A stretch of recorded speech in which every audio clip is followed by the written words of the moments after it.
और अमेरिका की एक संस्था के खिलाफ इन दिनों संसद में हंगामा बरपा हुआ है। अमेरिका में बैन इस संस्था पर भारत विरोधी साजिश रचने का आरोप है और इसका कनेक्शन गांधी परिवार से जुड़ता दिख रहा है, जिसको लेकर भारतीय जनता पार्टी लगातार हमलावर है और कांग्रेस से सवाल पूछ रही है कि क्या कांग्रेस विरोधियों के साथ है।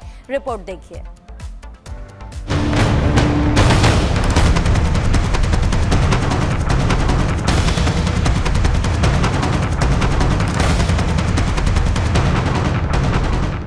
संसद सत्र शुरू होने से ठीक पहले प्रधानमंत्री नरेंद्र मोदी ने देश के खिलाफ षड्यंत्र रचने वालों को कड़ा संदेश दिया था।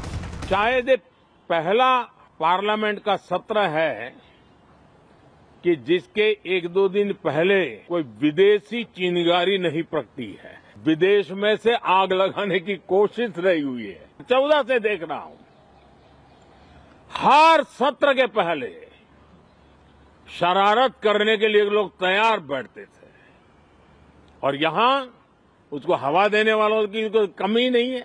31 जनवरी को पीएम मोदी ने जो कहा, अब उससे एक एक कर पर्दा हटता नजर आ रहा है और साफ नजर आ रही है देश में षड्यंत्र करने वालों के गैंग की टुकड़ी। यही वजह है कि संसद में इन दिनों मुद्दा बना हुआ है यूएसएड यानी अमेरिकी एजेंसी फॉर इंटरनेशनल डेवलपमेंट। विकास के नाम पर अब तक विश्व भर के अलग अलग संगठनों को फंड जारी करने वाली संस्था पर गंभीर आरोप लग रहे हैं, जिसका विरोध सबसे पहले अमेरिका में हुआ। अमेरिका के नए राष्ट्रपति डोनाल्ड ट्रंप ने यूएसएड को बैन कर दिया और यूएसएड पर अरबपति जॉर्ज सोरोस को $26 करोड़ फंड देने का आरोप लगाया, जिसके बाद से बीजेपी कांग्रेस पर हमलावर है। जॉर्ज सोरोस का यूएसएड से सीधा कनेक्शन सामने आने पर बीजेपी लगातार कांग्रेस पर सवाल उठा रही है और कांग्रेस पर देश तोड़ने का आरोप लगा रही है।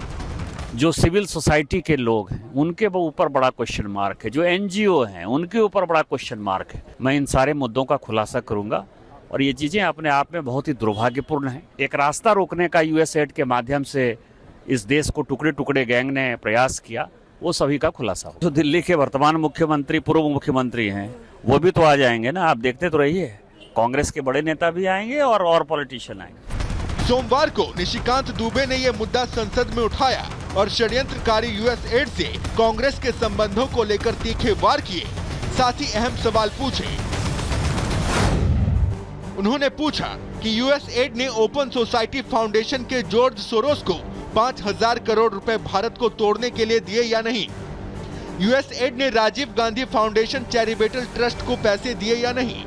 ओवरसीज कांग्रेस के अध्यक्ष सैम पित्रोदा को यूएसएड ने पैसे दिए या नहीं। बांग्लादेश का लोकतंत्र बर्बाद करने वाले मोहम्मद यूनुस के साथ गांधी परिवार के क्या संबंध हैं? राजीव गांधी फाउंडेशन के विजय महाजन की संस्था को यूएसएड से फंड मिल रहा है या नहीं? कांग्रेस ने विजय महाजन को राजीव गांधी फाउंडेशन में देश के टुकड़े रखने के लिए रखा है या नहीं? जातिगत जनगणना की बात करने वाले ग्रामीण विकास ट्रस्ट को यूएसएड पैसे देता है कि नहीं? यूएसएड की एडमिनिस्ट्रेटर सामंथा पावर से आपकी मुलाकात हुई कि नहीं?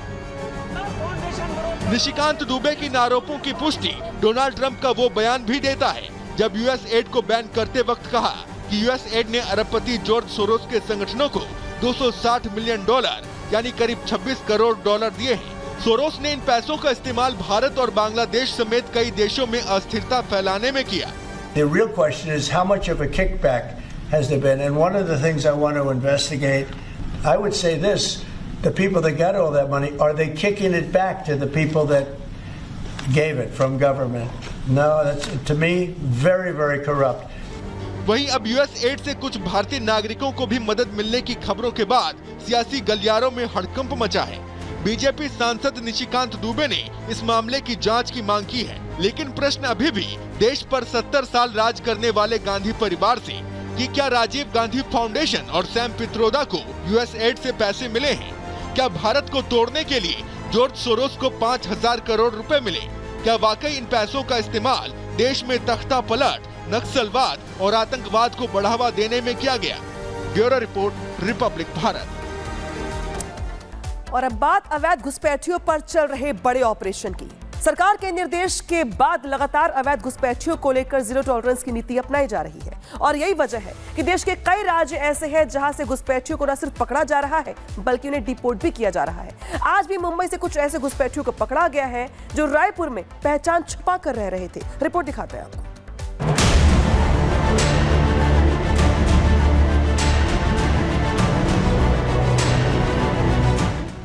उत्तर प्रदेश, दिल्ली, राजस्थान, महाराष्ट्र, केरल और छत्तीसगढ़ समेत देश के अलग अलग राज्यों में अप्रवासी बांग्लादेशियों की धरपकड़ को लेकर कार्रवाई तेज हो गई। अधिकतर राज्यों में फर्जी पहचान पत्रों के जरिए घुसे घुसपैठियों को लेकर एक्शन तेज है। छत्तीसगढ़ में भी घुसपैठियों के खिलाफ ताबड़तोड़ अभियान चलाया जा रहा है।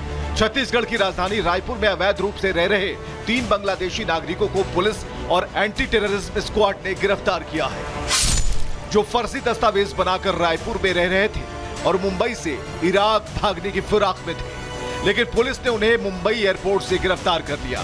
कोर्ट ने इन्हें 3 दिन की पुलिस रिमांड पर भेजा है। पकड़े गए तीनों बांग्लादेशी घुसपैठिए भाई बताए जा रहे हैं, जिनके नाम मोहम्मद इस्माइल, शेख अकबर, शेख साजन है। इनके पास से भारतीय passport, Aadhaar card, pan card, voter I card के साथ बगदाद का वीजा बरामद किया गया। संदिग्धों से पूछताछ के दौरान उन्होंने बताया कि वे तीनों जियारत के बहाने बगदाद जाकर छिपकर रुकने वाले थे, वापस भारत नहीं आने वाले थे। पकड़े गए तीनों आरोपियों के पिता शमसुद्दीन, माता रशीदा, भाई असगर, बहन सुरैया, इस्माइल की पत्नी यास्मीन और 2 बेटियां अभी बांग्लादेश में रह रहे हैं। आरोपियों के खिलाफ थाना टिकरापारा में केस दर्ज किया गया है। आगे की कार्रवाई की जा रही है। Bureau report, Republic Bharat.